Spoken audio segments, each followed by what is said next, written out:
వాడొక బేవర్సిన కొడుకు, వాడికి అమ్మకి అబ్బకు బుట్టల గాలి పుట్టినోడు, గాలిన బట్ట. అసలు ఏనాడన్నా చంద్రబాబు నాయుడు ఒక్క మాట వాడిని అన్నాడా? మీరు ఇన్ని మాట్లాడిన ఒక్క మాట నోరు జారారు. మా ఎమ్మెల్యే గాని మంత్రులు గాని మిమ్మల్ని ఎప్పుడు నోరు జారలా. ఆ నా కొడుకు చంద్రబాబు నాయుడు అమ్మకి అబ్బకు పుట్టావంటాడా? ఆ నా కొడుకు పుట్టల అమ్మకి అబ్బకు పుట్టినోడైతే అరగంట అంటాడా? నా కొండ నా కొడుకుని కోసి కారం పెడతావు, నా బట్టలు ఇంటి మీద పోయి చంపి పారు దెంగుతావు. ఏ మాటకైనా బాబు గారు నని అంత మాత్రపోడా. ఆయన బాబు గారు అంటే మాకెంత గౌరవం, ఆయన దేవుడితో సమానం. ఆయన అంటానికి వీడికి ఎన్ని దమ్ములు. అసలుకి మా పార్టీ వాళ్ళు గమ్ముగా ఉండబట్టి సరిపోతుంది. నా కొన్ని ఇంటి మీద పోయి రాళ్లే చంపి పారు నువ్వుతావు నా కొడకని ముటికి. అసలు అట్లా ఉండకూడదు. దెబ్బకి దెబ్బ, మాటకి మాట ఇస్తేనే చెప్పు తీసుకొని కొట్టాలి. నా పట్టని చెప్పు తీసుకొని కొడతా నా కొడకని. ఏమనుకుంటున్నారు?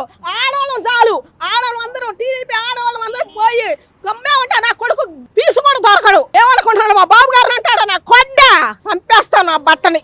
అసలు వైసీపీ పార్టీ అంటేనే అసలు విలువలు లేని పార్టీ అనమాట. విలువలు లేని పార్టీ పెట్టిన దానికి కూడా వాళ్ళకి అసలు అంటే ఎలా మాట్లాడాలి, ఏం మాట్లాడాలి, ఒక ముఖ్యమంత్రిని పట్టుకొని సభ్యత అసభ్యతలు కూడా వాళ్ళకి తెలియని party YCP party. Ambati Rambabu ఒక అంటే అచ్చోసిన ఆంబోత్ అనమాట.